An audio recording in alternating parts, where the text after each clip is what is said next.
میں ان لوگوں سے کہتا ہوں جو غیر اللہ کی پکار کو جائز سمجھتے ہیں، دیکھو میں فرقہ پرست آدمی نہیں ہوں، نہ میں کفر اور شرک کے کسی متعین شخص پہ فتوے لگاتا ہوں، لیکن آپ اپنی آخرت کی فکر کرو۔ ابراہیم علیہ السلام نے اپنی قوم کو سمجھایا کہ شرک چھوڑ دو، قوم نہیں مانی۔ ابراہیم علیہ السلام نے کہا انما اتخذتم من دون اللہ اوثانا مودۃ بینکم فی الحیات الدنیا، تمہارے آپس میں ریلیشن اچھے ہیں، اس ریلیشن کی وجہ سے میری بات کا انکار کر رہے ہو، لیکن یہی تعلقات قیامت کے دن تمہارے نقصان کا سبب بنیں گے، ایک دوسرے کے دشمن بن کے ایک دوسرے کے گریبان پکڑو گے۔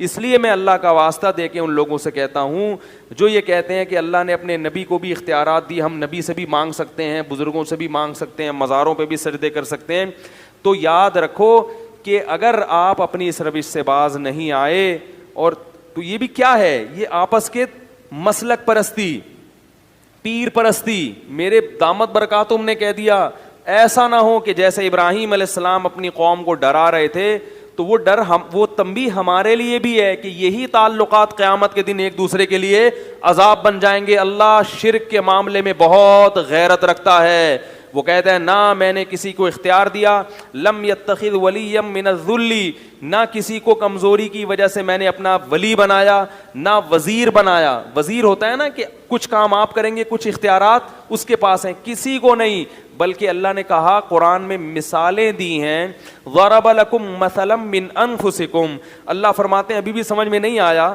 تو میں تمہیں ایک مثال دیتا ہوں تمہاری ہی، هل لکم مما ملکت ایمانکم من شرکاء فیما رزقناکم، کہ تمہارے جو غلام ہوتے ہیں کیا تم ان غلاموں کو اپنے ساتھ شریک کرتے ہو اپنی پراپرٹی میں؟ فرمائے کہ جب پراپرٹی جو کم درجے کی چیز ہے اور تمہارے غلام بھی کم درجے کے ہیں، تمہارا اپنے غلاموں سے اتنا اوپر رتبہ نہیں ہے جتنا میرا مخلوق سے اوپر کا مقام ہے، غلام بھی تمہاری طرح کا انسان ہے، تم اس کو شریک نہیں کرتے اپنی پراپرٹی میں، تو میں اپنے اختیارات میں اپنی مخلوق کو کیسے شریک کروں گا؟ جبکہ مخلوق کا جو مقام ہے، دیکھو ہمارا جو غلام سے رشتہ ہوتا ہے تو غلام بھی انسان، ہم بھی کیا ہیں؟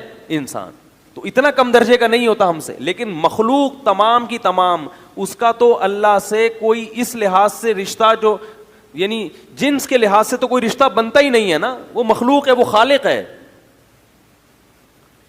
اولاد اور باپ کا رشتہ نہیں ہے، بھائی بہن کا رشتہ نہیں ہے۔ فرمایا انتم الفقراء الی اللہ، سب کے سب فقیر و محتاج ہو میرے، کسی کو میں نے کسی بھی اختیار میں شرکت نہیں دی ہے، سب اپنے پاس رکھا ہے۔ تو اس لیے بھائی یہ بہت خطرناک شرک ہے جو آپ کی قبر کو آگ سے بھر دے گا، آپ کی بخشش کی دعا کو حرام کر دے گا آپ کے والد اولاد کے لیے، اولاد کو اجازت نہیں ہوگی کہ آپ کے لیے بخشش کی دعا مانگیں۔ اب بات سمجھ میں آئی کہ معجزہ الگ چیز ہے، اختیار دینا الگ چیز ہے۔ بالکل اس کی مثال ایسے ہے، بارش اللہ برساتا ہے، برسانے کا کام کس سے لیتا ہے؟ فرشتوں سے۔ کہتے ہیں بارش برسانے کا فرشتہ یہ فلاں، تو کام اللہ کسی سے بھی لے سکتا ہے، فرشتوں سے بھی، پیغمبروں سے بھی، اولیاء اللہ سے بھی، مگر اختیار کس کے پاس ہے؟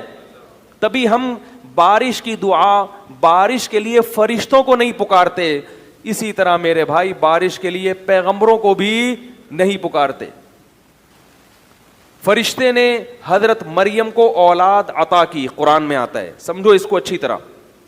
جبریل آئے حضرت مریم کے پاس، مریم نے پوچھا کون ہو؟ فرمایا فرشتہ ہوں، انسان نہیں ہوں۔ کیوں آئے ہو؟ لِأَهَبَ لَكِ غُلَامًا زَكِيًّا، بیٹا دینے کے لیے آیا ہوں۔ تو کیا اللہ نے جبریل کو اختیار دے دیا کہ اولاد دیں؟ نہیں اختیار دیا۔ اللہ بیٹا دے رہے ہیں، پھونک کس کی استعمال ہو رہی ہے؟ بولو بھائی، جبریل کی۔ یہی وجہ ہے کہ جب بھی اولاد مانگی جاتی ہے کبھی بھی کسی فرشتے سے یا جبریل سے، بولو نا، نہیں مانگی جاتی۔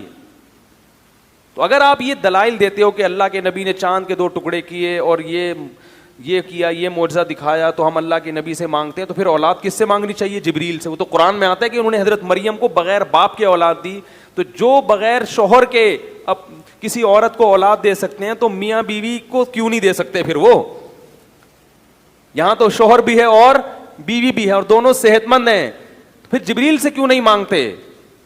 اسی لیے نہیں مانگتے، ہمیں پتا ہے کہ حضرت مریم کے اولاد کا ہو جانا جبریل کی قدرت کی دلیل نہیں ہے، یہ اللہ کی قدرت کی دلیل ہے. اور اس سے یہ بھی پتا چلا کہ یہ جو نسبت ہے کہ میں تمہیں اولاد دے رہا ہوں، یہ نسبت حقیقی نہیں ہے، مجازی ہے. بعض دفعہ کسی کے ہاتھ پہ جب کوئی کام ہوتا ہے تو نسبت اس شخص کی طرف کر دی جاتی ہے، کیونکہ بعض لوگ یہ بھی دلیل دیتے ہیں کہ دیکھو نبی نے کہا کہ میں یہ کرتا ہوں، میں یہ کرتا ہوں. حضرت عیسیٰ نے کہا ابریح الاکمہ، میں کوڑ کے مریضوں کو اور مادرزاد نابیناؤں کو میں شفا دیتا ہوں.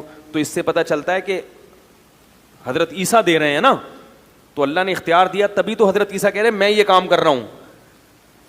اس کا جواب سمجھیں کہ بعض دفعہ ایسے ہوتا ہے، اس کو کہتے ہیں نسبت مجازی.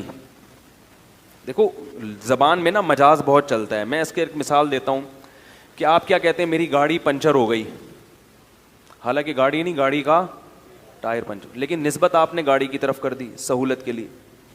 آپ کہتے ہو یار اس دعوت میں فلاں بندہ 3 ڈشیں کھا گیا، حالانکہ ڈش کوئی کھا سکتا ہے، ڈش کے اندر جو چاول تھے وہ کھائے ہوتے ہیں، لیکن نسبت کس کی طرف کر دی؟ تو لغت میں، زبان میں، انگریزی ہو، اردو ہو، عربی ہو، سب میں یہ چلتا ہے کہ کرنی کسی اور کی طرف نسبت چاہیے تھی. اس کو مجاز کہتے ہیں. آپ کسی کو شیر کہتے ہیں تو مجازن نہیں ہے، حقیقت نہیں ہے، مجاز لے کے لگ رہا ہے دیکھنے میں شیر. حرکتیں کیسی ہیں؟ شیر جیسی. حرکتیں کتے جیسی ہوں تو لوگ پیار سے ایسے آدمی کو کیا کہتے ہیں؟ بولو نا کتا کہتے ہیں، نفرت سے. اب دیکھو نفرت سے کہتے ہیں، مگر میں نے اس کے لیے لفظ کیا استعمال کیا؟ پیار سے.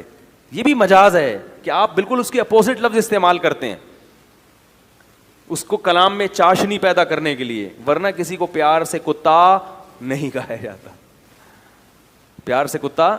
دیکھو 2 آدمی بہت لڑ رہے ہو نا اور ہمیشہ ایک دوسرے کے خلاف نفرت ہو تو مجازن کہہ دیے جاتے ہیں یار ان دونوں کی تو محبت ہی کبھی ختم نہیں ہوتی، پتہ نہیں کچھ کیوں اتنی محبت کر رہے ہیں، مقصد کیا ہوتا ہے؟ نفرت کیوں کر رہے ہیں؟ تو مجاز میں اپوزٹ چیزیں چلتی ہیں. دیکھو قرآن میں آتا ہے، قرآن میں اللہ تعالیٰ کا ارشاد ہے کہ حلال و حرام کرنے کا اختیار صرف کس کے پاس ہے؟ اللہ کا. نبی نے ایک مرتبہ قسم کھا کے شہد کو اپنے اوپر حرام کر لیا کہ میں شہد نہیں کھاؤں گا. قرآن نے کہا لما تحرم ما احل اللہ لک، اللہ نے جس چیز کو حلال کر دیا آپ اسے حرام کیوں کر رہے ہو؟ کیا مطلب؟ یہ آپشن، یہ اختیار کس کے پاس ہے؟ آپشن تو نہیں کہیں گے اس کو، آپشن تو دو چیزوں کا ہے. یہ کس کے، یہ طاقت کس کے پاس ہے؟ نبی اللہ کے حلال کو بیان کرتے ہیں، خود سے نبی حلال نہیں کرتے، نہ کسی چیز کو حرام کر سکتے ہیں نہ حلال، یہ تب اللہ کے پاس ہے. تبھی اللہ کے نبی نے اپنے اوپر ایک چیز کو حرام کیا، اللہ نے کہا آپ نے کیسے حرام کر لیا، لہذا اس قسم کو توڑیں، کفارہ ادا کریں. لیکن ایک جگہ قرآن میں آتا ہے عیسیٰ علیہ السلام نے کہا وَلِأُحِلَّ لَكُمْ بَعْضَ الَّذِي حُرِّمَ عَلَيْكُمْ. عیسیٰ علیہ السلام بنی اسرائیل کے پاس آئے اور کہا میں اس لیے آیا ہوں کہ چند چیزیں جو تم پر حرام کر دی گئی تھیں اللہ ہی کی طرف سے، میں ان کو حلال کرنے آیا ہوں. ایک طرف قرآن کہہ رہا ہے کہ آپ کوئی حلال و حرام نہیں کر سکتا، ایک طرف عیسیٰ ابن مریم کہہ رہے ہیں کہ میں کیا کرنے آیا ہوں؟ حلال. تو اصل میں یہ بھی نسبت کیا ہے؟ مجازی، کیونکہ کریں گے اللہ ہی حلال، اس حلت کو بیان حضرت عیسیٰ کریں گے، اس لیے حضرت عیسیٰ نے مجازن اپنی طرف اس کی نسبت کر دی. تو مجازن نسبت اس طرح قرآن میں بھی ہوئی ہے، جیسے وہ سلیمان علیہ السلام کا تخت اٹھا کے لائے ایک بزرگ.